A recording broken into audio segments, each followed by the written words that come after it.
Assalamualaikum Football United ringan amatiran ala gua. Ini video konten kedua yang gua bikin terkait dengan Here We Go-nya Antony dari Ajax ke Manchester United. Luar biasa sekali lagi.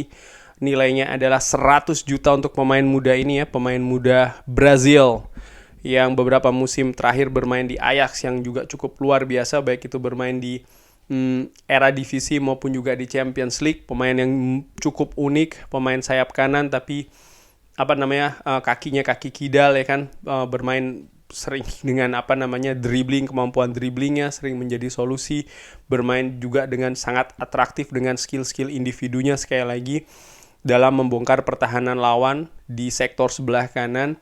Ini menurut gue akan sangat menarik karena selama ini Manchester United ya selain Mason Greenwood ya tidak ada pemain yang bisa bermain dengan kaki kiri atau kaki kidal terutama dari sektor sebelah kanan, dan dengan adanya Antony ini ya kita punya pemain seperti itu, dan ini pemain yang menurut gue juga sangat penting. Kenapa? Karena diingini langsung dari Erik ten Hag. Artinya Erik ten Hag punya rekomendasi di sana, Erik ten Hag punya power untuk mendatangkan, dan tentu saja dieksekusi dengan sangat baik bagi dari manajemen Manchester United, yaitu adalah siapa lagi kalau bukan John Murtough. Walaupun ada pro kontra harga yang cukup tinggi 100 juta, ada yang mengatakan kalau seandainya di awal bursa transfer mungkin harganya tidak seperti itu, tapi Ajax sepertinya di awal tidak ingin melepas pemain. Jadi menurut gue apa yang terjadi selama beberapa bulan terakhir ini merupakan strategi dari Manchester United yang berkait satu dengan lain, yang akhirnya hari ini ya sudah Here We Go Antony ke Manchester United. Di konten kali ini gue ingin ngobrol ringan membahas ya tentang di mana Antony akan bermain, kurang lebih demikian di formasi Manchester United. Langsung aja ya. Selama beberapa pertandingan terakhir ini, seperti kita ketahui bersama, Erik ten Hag selalu menggunakan atau memainkan formasi terutama di awal 4-2-3-1. Nah, inilah formasi yang gue lihat dengan Antony ya. Jadi ada David De Gea, di kanan Diogo Dalot, Varane, Martinez dan juga Tyrell Malacia. Untuk posisi pivot ada Eriksen dan Casemiro sebagai gelandang bertahannya, dan Bruno Fernandes, Antony di kiri. Gua pikir seorang Jadon Sancho, pemain yang musim lalu didaratkan dari Borussia Dortmund dengan harga yang cukup tinggi sekitar 80 juta ya. Menurut gua ini akan diplot di sebelah kiri, sama seperti ketika Manchester United menghadapi Southampton di St. Mary, yang menurut gue juga cukup bagus tampilannya. Artinya pada saat itu memang serangan Manchester United lebih bertumpu di sebelah kiri, yang sayangnya tidak bisa diimbangi oleh Anthony Elanga di sebelah kanan. Nah, ini dengan hadirnya Antony di sebelah kanan sekali lagi ya, menurut gue mudah-mudahan bisa menjadi solusi sehingga aliran serangan Manchester United ini tidak hanya bertumpu di satu sisi seperti ketika menghadapi Southampton, lebih ke sebelah kiri, tapi kanan juga bisa hidup. Sekalipun di babak kedua proses gol dari Bruno Fernandes itu juga ada peran dari seorang Antony yang lebih menusuk lagi ke tengah ya, yang akhirnya bisa menjadi dia ikut dalam proses terciptanya gol dari seorang Bruno Fernandes. Sedangkan untuk lini depan striker, gua lebih memilih untuk menempatkan seorang Martial yang ketika preseason tampil cukup bagus di perannya sebagai ujung tombak. Cuman sayang di Liga Premier Inggris ini dari pertandingan pertama dia belum pernah bermain dari awal karena kondisinya ya dia cedera ya kan. Sempat bermain kalau tidak salah ketika Manchester United menghadapi Liverpool beberapa menit di babak kedua, tapi ketika menghadapi Southampton kembali dia cedera sehingga dia tidak bisa diturunkan. Nah, dengan hadirnya Antony ini gua berpikir sih mungkin untuk lini depan bisa dimainkan pemain dengan tipikal ya seperti Antony ini. Selain 4-2-3-1 tentu saja, nah ini formasi sebenarnya yang gue suka, yaitu adalah 4-3-3, masih tetap sama, kuartet di lini belakang, Dalot, Varane, Lisandro Martinez dan juga Tyrell Malacia. Di tengah Eriksen, Casemiro dan Fernandes. Dengan Casemiro ini akan bermain lebih ke dalam ya, ke bawah, artinya sebagai gelandang bertahan. Dan Eriksen dan Fernandes, Bruno Fernandes ini bisa secara bergantian, mana yang jadi MC, mana yang jadi AMC. Sementara Trisula lini depan ada Antony, Martial, dan Marcus Rashford kali ini yang gue tempatkan di sebelah kiri. Artinya Trisula ini bisa ya sebagai tiga-tiganya sebagai penyerang kurang lebih demikian. Dan menurut gue dengan kemampuan Antony di sebelah kiri ini bisa di sebelah kanan ya, ini bisa memecah konsentrasi pemain belakang lawan untuk menjaga ya ketiga pemain ini. Ada Anthony Martial juga, dan juga Marcus Rashford yang menurut gua melihat dari apa yang ditampilkan ketika menghadapi Southampton dan juga menghadapi Liverpool, nampak dia lebih bagus ini menurut gua dengan amatiran ya, ketika dia ditempatkan di sayap kiri dibandingkan dia ditempatkan di ujung tombak. Tapi selain itu juga tentu saja di formasi 4-2-3-1 ya, kalau seandainya Martial cedera ya gue lebih memilih menempatkan seorang Marcus Rashford di depan dengan ya Anthony, Bruno Fernandes dan juga Jadon Sancho di belakangnya sebagai support di lini serang.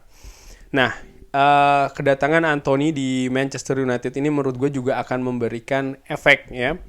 Efeknya apa? Tentu saja menambah kedalaman skuad, menambah kualitas, menambah pilihan, menambah daya dobrak pastinya, menambah kreativitas, dan dengan aksi-aksi individunya juga akan lebih mewarnai bagaimana sisi atraktif dari serangan Manchester United itu sendiri. Tapi jangan lupa, menurut gua dengan amatiran ada faktor lain juga yang terpengaruh atau ada punya pengaruh ya, karena kedatangan Anthony itu apa?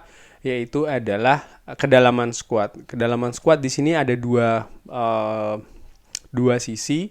Sisi pertama adalah katakanlah lebih ke positif ya, karena itu tadi menambah pilihan dan lain-lain. Tapi di sisi lain ini akan memberikan kesulitan bagi para pemain lain ya untuk bisa mendapatkan menit bermain, terutama pemain-pemain yang posisinya itu di sayap kanan ataupun sayap kiri. Kenapa? Dengan diplotnya katakanlah sayap kanan untuk Anthony, tidak mungkin dia dicadangkan ya, pemain 100 juta. Artinya di sayap kiri ini juga akan punya pengaruh di samping sayap kanan juga. Contohnya Jadon Sancho yang biasa bermain di kanan akan bisa dimainkan di kiri. Ini akan memberikan persaingan tentu saja bagi pemain katakanlah Marcus Rashford. Oke. Tapi bagaimana pemain lain yang mungkin levelnya atau layernya di bawah dari Marcus Rashford dan juga Jadon Sancho. Nah, ini gue lihat ada paling tidak 6 pemain yang akan berpengaruh ya, yaitu adalah Anthony Elanga, Tahith Chong, Sola Soretire, Alejandro Garnacho, Amat, dan juga Facundo Pellistri. Artinya pemain-pemain ini harus betul-betul dipikirkan oleh Erik ten Hag, dicarikan solusinya. Terutama banyak dari 6 pemain ini atau bahkan ke-6-nya merupakan pemain muda yang butuh menit bermain yang banyak untuk bisa meningkatkan lagi skill individunya. Karena mereka ini adalah dalam tanda kutip beberapa pemain ini akan menjadi masa depan dari Manchester United. Sebut saja Alejandro Garnacho, ini juga harus dipertimbangkan. Apakah dia akan di-keep di tim utama dengan menit bermain yang terbatas atau dia sekarang sudah waktunya untuk dipinjamkan ke tim lain. Pun juga pemain lain ya, seperti kayak Amat dan juga Facundo Pellistri. Facundo Pellistri menurut gue ini juga akan jadi sangat krusial, di mana beberapa musim terakhir pemain muda ini selalu dipinjamkan dan aksinya dia atau kiprahnya dia ketika dipinjamkan ke tim lain beberapa tahun belakangan ini cukup bagus. Nah, bagaimana dengan musim ini? Facundo Pellistri ini diplot di sayap kanan. Sekarang ada Anthony.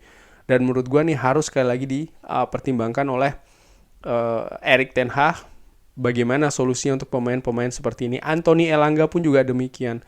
Pemain muda ini sekarang sudah bisa masuk ke tim nasional Swedia. Tentu saja dia punya ambisi untuk ya tetap berada di tim nasional Swedia. Ini bagaimana? Ini juga harus diberikan solusi.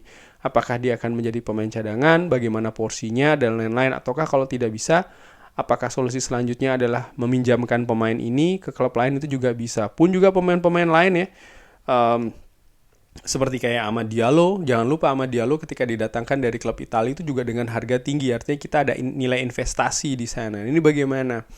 Apakah dia diplot memang tidak bisa, apakah akan dijual, apakah akan dipinjamkan, ataukah tetap di tim utama seperti apa? Sekali lagi, menurut gue ini harus dipertimbangkan. Melepas ke 6-6-nya tentu saja ini juga bukan merupakan solusi yang baik ya, yang bagus. Kenapa? Jangan lupa, Manchester United musim ini berlaga di 4 kompetisi yang berbeda. Para pemain ya, ini juga akan berlaga di laga yang lebih banyak lagi tahun ini. Jangan lupa, pemain-pemain yang tim nasional yang memperkuat yang memperkuat tim nasional yang bermain di Piala Dunia tahun ini ya, atau musim kompetisi ini, mereka akan lebih banyak bermain, akan lebih lelah.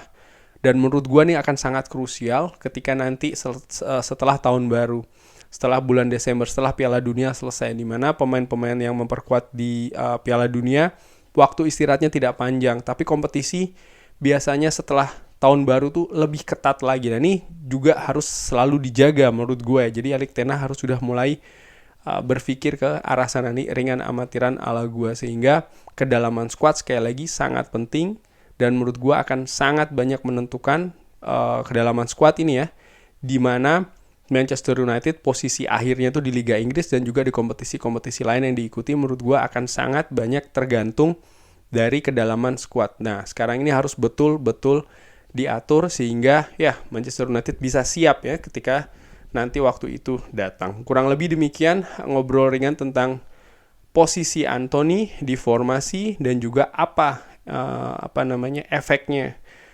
Anthony ini datang ya kan ke Manchester United. Gua sudah bahas ngobrol ringan sedikit-sedikit tadi secara subjektif, ringan amatiran ala gua. Bagaimana menurut teman-teman di formasi apa kira-kira Anthony bisa lebih berperan ya, apakah di 4-3-3 atau 4-2-3-1, dengan siapa? Lalu apa yang harus dilakukan oleh Erik ten Hag dan juga manajemen Manchester United dengan 6 pemain muda ini? Katakanlah ya, gue tahu pasti yang namanya kayak Tahi Chong dijual dan segala. Oh ya, dijual juga menurut gue harus diperhatikan ya, karena nih hari sudah semakin penutupan, tentunya tidak mudah bagi Manchester United untuk menjual. Beda kalau kita bermain FIFA, Championship Manager, Football Manager, ini mungkin akan jauh lebih mudah ketika kita ingin ya menjual pemain si A, si B, si C. Sekarang di masa seperti ini Manchester United sangat sulit untuk menjual pemain, apalagi menjual dengan harga yang cocok ya. Dan ini juga pemain muda. Beberapa dilihat sebagai pemain muda potensial. Jadi menurut gue ini juga harus diperhatikan. Apakah akan di-keep? Menurut gue ya lebih baik antara di-keep atau dipinjamkan. Solusinya dua itu. Jual sekali lagi menurut gue ya di sempitnya waktu hari-hari belakangan ini menurut gue akan sangat sulit sekali. Tapi sekali lagi, apapun pendapatnya silahkan drop di kolom komen. Terima kasih sudah menyaksikan. Jangan lupa like, sholat, dan juga subscribe. Gue doakan selalu insya Allah selalu sehat-sehat sekeluarga. Murah-murah rezekinya. Sekali lagi jangan lupa like, sholat, dan juga subscribe. Wassalamualaikum warahmatullahi wabarakatuh.